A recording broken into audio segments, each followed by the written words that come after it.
La parole est à Madame Élisabeth Doineau.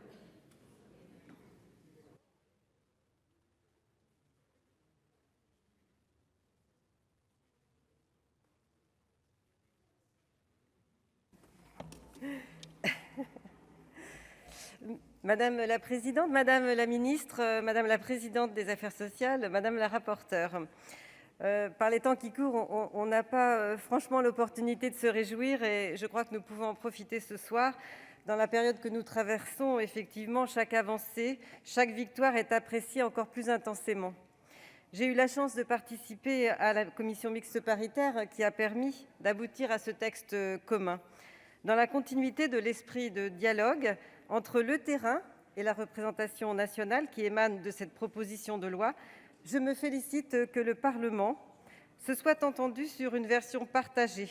Je tiens à saluer tout particulièrement Frédérique Puissat, notre rapporteur, pour son travail actif mené de concert avec son homologue de l'Assemblée nationale. C'est un grand pas dans la lutte contre l'éloignement de l'emploi. L'extension de l'expérimentation Territoire zéro chômeur de longue durée ouvre ainsi la possibilité de réaliser un travail sur mesure, au plus près du terrain, tout en posant des jalons nécessaires dans la refondation de la politique de l'emploi. Parmi les modifications notables apportées par la commission mixte paritaire figure la possibilité d'augmenter de manière dérogatoire par décret le nombre de territoires concernés par l'expérimentation. Dans l'attente du rapport final du comité scientifique, il s'agit de la solution la plus opportune et sans doute la plus sécurisante. La jauge de 60 territoires en expérimentation était vue comme injuste vis-à-vis des 120 candidats déjà déclarés. L'augmentation dérogatoire permettra de continuer de répondre aux besoins identifiés localement et partagés collectivement.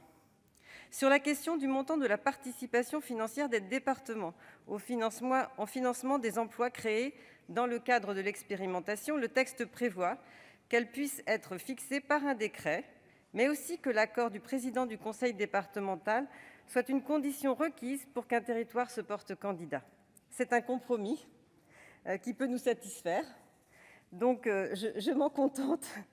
Le département conserverait ainsi sa liberté d'apprécier si l'expérimentation est cohérente ou non avec sa politique d'insertion. Mais je veux rappeler que la loi du 1er décembre 2008 généralisant le RSA et réformant les politiques d'insertion affirmait déjà le rôle de chef de file du conseil départemental en matière de politique d'insertion. À ce titre, il peut signer, et la plupart du temps ça se fait, avec les partenaires institutionnels, un pacte territorial d'insertion pour définir, animer et coordonner les politiques d'insertion du département. C'est un véritable outil d'insertion qui est co-construit avec une pluralité d'acteurs autour d'un projet commun et qui a fait ses preuves.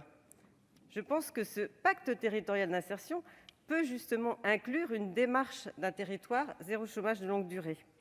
Ainsi, il n'était pas opportun d'apporter par la loi des obligations supplémentaires aux collectivités territoriales. En tant que représentants des territoires, c'est à nous de leur faire confiance. Aussi, je me réjouis que le Parlement ait su respecter cet équilibre. Concernant le détail des articles, il me semble que par la voix de notre rapporteur, le Sénat a apporté des améliorations visant à répondre aux interrogations des acteurs de terrain.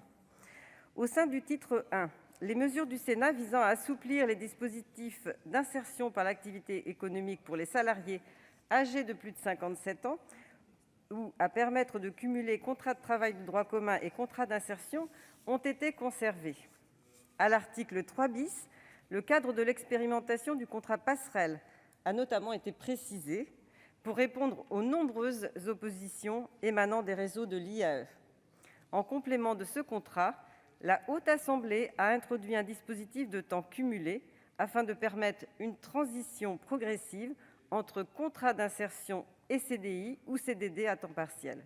Ce dispositif facilitera le rapprochement entre l'IAE et le secteur marchand. Enfin, le Sénat a introduit à l'article 9 une expérimentation visant à encourager le dialogue social au sein des structures de l'IAE et à permettre la représentation des salariés en parcours d'insertion. Ainsi est créée une commission insertion au sein du comité social et économique, CSE, plutôt qu'une instance de dialogue social ad hoc. Opposé au bonus-malus, le Sénat avait supprimé l'article 7 relatif à l'articulation avec les allégements généraux de cotisations sociales du bonus-malus de contribution d'assurance chômage portant sur des contrats courts.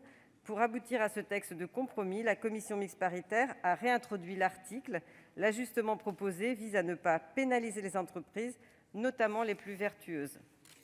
Pour conclure, face aux conséquences sociales et économiques de la crise sanitaire, cette proposition de loi est une bouffée d'espoir. En mettant en œuvre certaines mesures du pacte pour l'inclusion par l'activité économique et le deuxième volet de l'expérimentation Territoire zéro chômeur de longue durée, elle participe à améliorer notre politique de l'emploi, notamment vers les personnes les plus fragiles. Aussi, le groupe Union Centriste votera favorablement les conclusions de la commission mixte paritaire. Merci. Merci, chers collègues.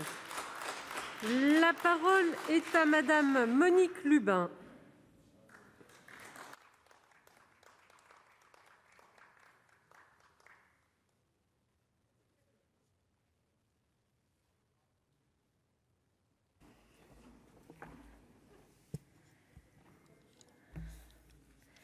Madame la présidente de la commission, madame la rapporteure, madame la ministre, je me réjouis du débat très intéressant que nous avons eu au sein de cet hémicycle et à l'occasion de la commission mixte paritaire, dans le cadre de l'examen de la proposition de loi sur le renforcement de l'inclusion dans l'emploi par l'activité économique et l'expérimentation Territoire zéro chômeur de longue durée. Ce débat a en effet permis de mettre en lumière des dispositifs qui sont encore relativement méconnus et qui pourtant permettent à certains de nos concitoyens de ne pas sombrer complètement, alors qu'ils sont marginalisés et éloignés du marché du travail depuis très longtemps. L'adoption de ce texte nous paraît opportune et nécessaire. Nous nous étions abstenus lors du vote du texte en première lecture, car nous étions en désaccord avec certaines propositions de Madame la rapporteure. Cependant, des avancées notables sont intervenues dans le cadre de la commission mixte paritaire. Les verrous qui nous avaient conduits à nous abstenir ont donc sauté, fruit de l'effort conjoint de négociation qui a été mené avec le Gouvernement et Madame la rapporteure, dont je salue ici le travail. Ces avancées concernent notamment la confiance renouvelée aux acteurs de l'insertion par l'économique, pour le dispositif Territoire zéro chômeur de longue durée, la mise en place d'une clause de revoyure et l'instauration d'un financement par les départements, dans certaines conditions, une fois acquise la possibilité pour le territoire de se lancer dans l'expérimentation. Nous avons donc voté favorablement à ce texte à l'issue de la CMP. Concernant l'expérimentation Territoire zéro chômeur de longue durée, les points de blocage les plus importants ont pu être levés. Ainsi, pour l'enjeu du nombre de territoires participant à cette expérimentation, la clause de revoyure permettra de ne pas laisser sur le bord du chemin les territoires investis dans la démarche d'intégration au sein de l'expérimentation. Nous sommes également satisfaits que la question du concours financier des départements, sous certaines conditions, je le répète, ait été tranchée positivement. Nous avons cependant quelques regrets. L'absence de financement des comités locaux pour l'emploi par le Fonds d'expérimentation territoriale contre le chômage de longue durée. La question des moyens alloués à ces comités locaux pour l'emploi était pourtant essentielle. Ils sont la véritable pierre angulaire de la dynamique territoriale que génère le projet. Il aurait fallu prévoir les moyens nécessaires à la bonne conduite de leur mission et permettre au fonds d'expérimentation de pouvoir financer une partie, et seulement une partie, des charges de personnel de ces comités locaux. Il s'agit d'une lacune qu'il faudra combler, nous semble-t-il. Autre regret, relatif à l'évaluation du dispositif, qui ne va peut-être pas jusqu'au bout de sa démarche, si nous saluons le fait que dans le cadre de cette évaluation soient prises en compte les externalités positives du projet, nous regrettons toutefois une tendance à se focaliser sur la question des coûts et le fait que le comité scientifique ne procède pas par comparaison avec les coûts liés au chômage de longue durée. Ces réserves ne nous empêchent cependant pas de saluer l'adoption du présent texte, relatif à des enjeux plus que jamais d'actualité. Avec les difficultés qui se profilent pour des millions de Français dans le sillage de la crise sanitaire, nous avons plus que jamais besoin que se déploient les solutions innovantes de l'économie sociale et solidaire, ainsi que les initiatives telles que Territoire zéro chômeur de longue durée. Mais Madame la ministre, nous craignons que le Gouvernement, avançant d'un pas, recule de deux de main. Je vais déborder sur un autre sujet. L'année dernière, en effet, dans cette même enceinte emmenée par le sénateur Joël Bigot, notre groupe a bataillé avec d'autres dans le cadre de l'examen du projet de loi relatif à la lutte contre le gaspillage et à l'économie circulaire pour la création d'un fonds spécifique pour le réemploi solidaire. Il répondait ainsi à une demande forte du secteur associatif et de l'ESS. C'est dans un élan unanime que ce fonds a effectivement été créé dans le cadre de l'examen du texte au Sénat, preuve s'il en est qu'il répondait à une nécessité. Les objectifs de ce texte rejoignent indiscutablement ceux de la présente loi. Il y a donc une forte cohérence de la création de ce fonds à l'adoption du texte que nous examinons aujourd'hui. C'est pourquoi nous comprenons assez peu que le Gouvernement mette en péril l'efficacité de ce fonds, puisqu'en effet vous projetez notamment de ne plus réserver l'intégralité des financements de ce fonds à l'économie sociale et solidaire, mais d'en sanctuariser 50% à la sphère marchande hors ESS. L'effort qui devait se concentrer sur l'ESS en serait très largement amoindri.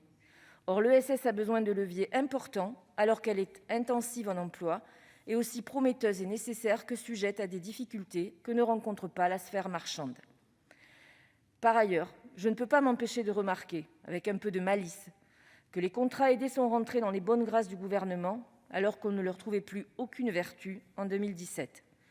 Cependant, comme le temps n'est plus à la malice, mais à l'efficacité, je ferai enfin part ici de notre satisfaction de voir aboutir toute mesure susceptible d'aider les plus précaires.